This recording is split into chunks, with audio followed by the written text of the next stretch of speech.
if I don't leave this work environment I'm in, I'm gonna hate cooking for the rest of my life.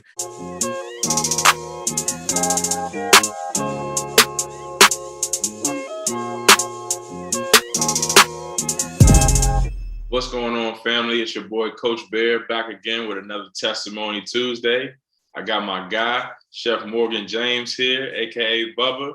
My man been with countless people cooking up with Chase Young, Dwayne Haskins, Lennox, man, everybody for real. Bubba, what's up, baby? What's happening, man? How you doing, man? How's everything? I'm doing good, baby. I'm doing good, man. Good to have you on. Absolutely. It's a pleasure to be here. Yes, sir. So go ahead and tell the people where you from, man. So born and raised in Silver Spring, Maryland. DMV for life, you know that. Can't call it. I feel that. So hey, how did you get into cooking, man? I mean, how you be chefing it up? Man, so I've had the same dream since I was 7. Like learning how to cook was just one of those things that kind of like just kept me out the way of getting in trouble as a kid. So like watching my grandmother and my great grandmother just all the time, it'd be like, yo, he's always tapping or drumming on something. Give this man a bowl. So I sit there and I just stir something. But it was like when I was trying to get that balance of like Saturday morning cartoons, I was also getting that dose of like Emerald and different things like that too, where I'm just like, oh, I want to be the guy who just bam, I want to get in the kitchen. I want to make something. And then from there, it just was like a budding curiosity that honestly just turned into something I got to say changed my life for the better. Yeah, man. Hey, listen, I love what you be doing. You inspire me to do my little cooking shows on here, man. So I love what you're doing. Who would you say was probably your first big name person that hit you up as far as wanting them to cook for you? I mean, wanting you to cook for them. The first, actually, when me and Dwayne Haskins had linked up, it was actually off of the strength of a mutual friend. And I just was randomly, I was like, my following's getting up there. I'm like, I'm going to Miami unrelated for a wedding. So I was like, let me just put it out there, see. It's like, if anybody needs any private chef services, let me know. Then one of my boys, shout out Jindu, he hits me up, like real eccentric, like, yo, bro, like, I'm gonna be down in Miami, me and one of my boy, me and my fiance, like, yo, we love if you slide through. And I'm like, all right, bet. And he's just like super hype. And I'm just like, nah, yeah, bro. I'm like, yeah, because I've been meaning to do a dinner for him and his wife now for a long time. It just had never happened. So, like, of course, he's like, he didn't want to really tell me who it was because I understand that because certain people, you know, they take those opportunities and they run their mouth, whatever. So I'm down there and it's just like kind of a situation where he's like, yo, he's like, I gotta let you know though, he don't got much like pots, pans, or cooking or anything like that down there. Yeah. So I'm like, so what you mean? He's like, nah, like, bro, he ain't got nothing. So I was like, I've tried to pride myself on never telling anybody no in any situation. So the Airbnb I was staying at, I packed up my suitcase full of all the pots, pans, plates, forks, everything. Took that, got all the food I needed, and we did a 4-course dinner at his crib down there. And like by the second course, Dwayne kind of just stopped and was like, yeah, so what's your number? And I'm still like, I still got 2 more courses to go through. So I give him my number and everything. And I'm like, he's just asking me questions like, yo, so he's like, so you pretty much make your own schedule and everything. I'm like, yeah, nah, I do everything myself. And I'm in my head, I'm thinking, I'm like, oh, he's just gassing me right now. And I'm just like, all right, I'm listening, but I'm like, I'm not really taking him seriously. It was like after the dinner, completing everything. Like I think it was like a Saturday, and I went back that Wednesday. He was like, "Yeah, so you could be in my house on Thursday, right?" Long and behold, Wednesday morning, I'm sitting there at the airport. Boom, get a text message. Yo, it's Dwayne Haskins. You just cooked for me the other night. Here's my address. You think you can send me over a couple menus or something like that? And I was like, oh, this man was serious. And then from there, honestly, it was just other players from Washington, a couple of clients I was training with in the off season for various teams. And then just from there, it just kind of like just grew. But I'll definitely say Dwayne was definitely that first step into the door. Okay. All right. Shout out to my boy Dwayne, man. Shout out to my boy Dwayne Haskins. Definitely Yeah. So Help save what would you lives. say is probably the most complex thing that you cook? Because I know the one with R, you cook some like alkaline Alkaline diet. salad. I was like, I ain't never heard of that before. So basically, the alkaline diet is a diet based on, like, a lot of people follow Dr. Sabi's method of trying to only eat foods that reduce the acid built up in your body that help regulate your pH. So necessarily she was trying to change her diet so that she could lose weight and just focus on a healthier lifestyle and different things like that. Mm-hmm. So with that, that was again another situation where a mutual friend, shout out my boy Sean Cooper, he definitely was like, I seen her post that she was looking for a chef.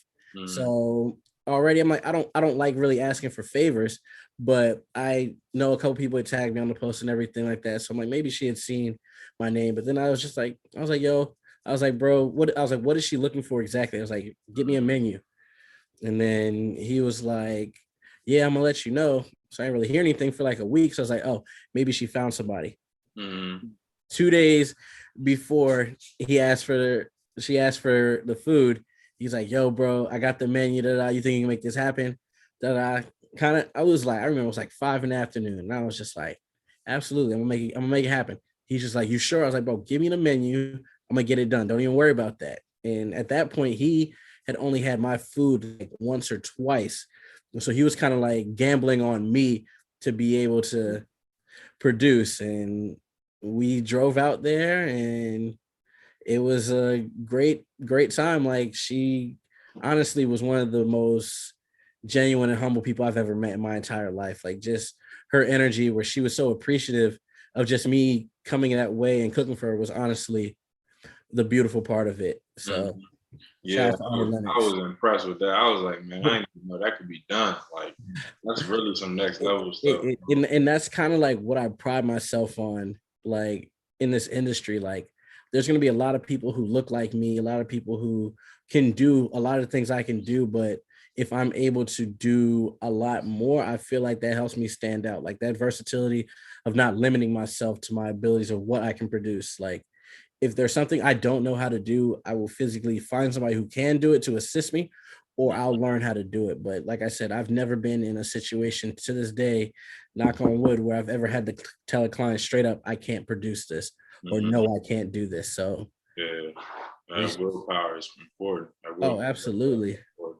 Yeah. So, what advice or suggestions would you give an aspiring chef, young chef out there trying to be where you are right now, or just anybody in life? So necessarily one thing I'm gonna tell you is confidence. Mm-hmm. Cook with confidence. Every time you step foot in the kitchen, whether you're a line cook, a prep cook, if you're in somebody else's kitchen, or you're trying to go into it for yourself, Mm-hmm. you need to confidently walk into every room knowing that you're able to produce what it is that the person is requesting. Mm-hmm. You can't ever go in there second guessing yourself and thinking that something's going to go wrong, because it will, Mm-hmm. and it will absolutely go wrong. But you have to be adaptable.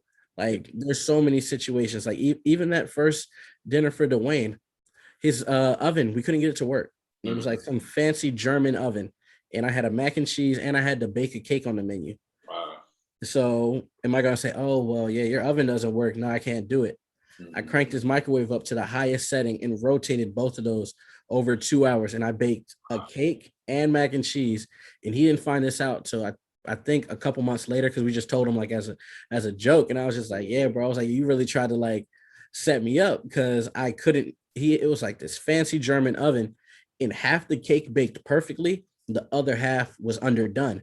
So Yeah. which half did you see? You only saw the good half, and you don't ever want your client to see stuff like that. So you want to always be able to, like, yo, pick your head up. You're gonna burn something, you're gonna cut yourself. Like, I can't tell you how many different times I've been in situations where it's like that quick thinking is that factor of whether your rest of your meal goes very well or Mm-hmm. completely terrible.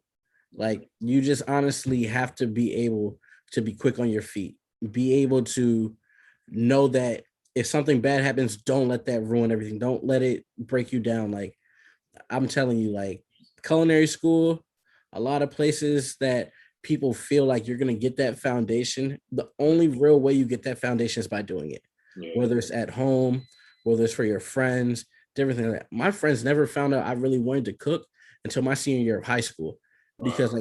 like at that point it wasn't cool to be a chef. Like people wanted to go to the league, people wanted to be doctors, all types of things. But I've been in home ec classes and different cooking classes since middle school and stuff. And they were always just like, yo, why are you in this class? And I got to be like, oh, nah, yeah, I'm just sitting here for the women, this and that. But it was like I was learning life skills. And then it really came in handy, like after senior year, where I was like, me and my friends, I'm like, yo, everybody give me $5. Mm-hmm. Start the $5 meal. From there, it was just giving me the repetition of cooking for people who are my closest peers. And it was just like after a while, they're like, yo, like you're actually really good at this. I'm like, yeah, this is something I really enjoy doing. And Yeah. then once it became more like mainstream for people to want to be able to cook, it's like I want to help people not make the same mistakes I did, because I feel like I jumped out the window when it really wasn't the right time necessarily. I'm not even say the right time, because I did struggle, but I was able to balance out a lot of things I did with the decisions I made. Because in this industry, it's slow seasons, it's up, it's down. Like you're never gonna always be in demand. Like especially with the pandemic, a It's lot of food structure you had to change it. Like restaurants and different things. Like I do consulting as well. Like restaurants, different places I was helping out. It was just like we got to adapt. It's yeah. like you got to figure it out. But anybody who really wants to do this, I'm telling you, you got to like be willing to go broke for it, because this is not an industry where it's a get rich quick. It's very labor intensive. Like I deal with a lot of issues with my body now from years of cooking and just improper maintenance and just different things right now, where I'm kind of like working to balance out my works out, because this isn't something that you can do for a long time. It's just like playing sports. Like you know this better than anybody. You have to maintain that regimen and maintain that structure in your body, or else you're gonna have a very short, long-winded career. Yeah. So You're definitely right. Hey, that's man. Listen, I've never heard anybody being able to cook mac and cheese in the microwave and it's still microwave. gone. So hats off to you, brother. Not gonna lie to you. So I'm telling you, what's sure. what's next for you, man? What you got any plans that's next? You want to open your restaurant like So my end game actually is a bed and breakfast. okay. So I'm not I was never big on the whole conventional route of a restaurant, because I feel like you kind of lose the sincerity of the feeling you give somebody when you cook for them. Mm-hmm. Like when we met, it's like I can sit there, I can have a real conversation. We can talk about what's going on in life while communicating over meals. Yeah. Food is one of the oldest forms of communication, where it's like I like being in people's homes or just different experiences where I get to talk to people. I meet Mm-hmm. all types of people from all walks of life, not even just higher profile people. Like I could meet the average Joe who could teach me something about myself I didn't know. And it's like when people have a genuine interest in the food that they're eating, just a better experience. You ask questions, and if people ask me, I tell people all the time, I don't have any secrets in the kitchen. People are always on me because I don't drop recipes, but it's honestly, I don't write them down as frequently, because a lot of my cooking is experimental. It's very technique driven, because it's like I know how to saute, I can saute a lot. If I know how to grill, I can grill a lot. Same with braising and different techniques like that. So it's like that's what I try and tell people to do. Hone in on the techniques before trying to figure out how many different things you can make. Because once you realize that you can do one thing, you'll realize that one thing translates to a million others. Yeah. Yeah, man. Hey, like again, man, I'm so proud of you, brother. Listen, anything you want to lead the people before we end? Like I said, like the expansion of just like the next for me, kind of like I started like doing consulting, so I have a couple young aspiring chefs. Like I want people to be able to start off being profitable in this business Mm-hmm. at a faster rate than it took me, because I've been a private chef for going on 3 years now, and I've worked in this industry for 9 years professionally. Mm-hmm. And it's the fact that I wasn't profitable probably to almost 2 years in, where it can seem like, oh, I'm out here doing amazing things, this and the third, but it's all perception. Yeah. And any any entrepreneur or any hustler or whatever you want to call them will tell you, like, there's situations where I've had to fund my business before fueling my pockets, because at the end of the day, this is something, like I said, I was willing to go broke for. I quit my job with minimal savings just because I was at a pivotal point where I'm just like, if I don't leave this work environment I'm in, I'm gonna hate cooking for the rest of my life. Like, this isn't gonna be for me. So it's like, I was like, yo, you gotta do something different. Like, and that's what it was for me. I was like, if I stay here, I wouldn't be where I'm at. Yeah. Like, and that's as real as it gets. Yeah, you gotta chase your passion. You gotta chase your dream. Absolutely. Well, appreciate you for being on here today, brother. Absolutely. Everybody, Chef Morgan James again. Y'all please go watch, like, subscribe. Thank y'all. God bless.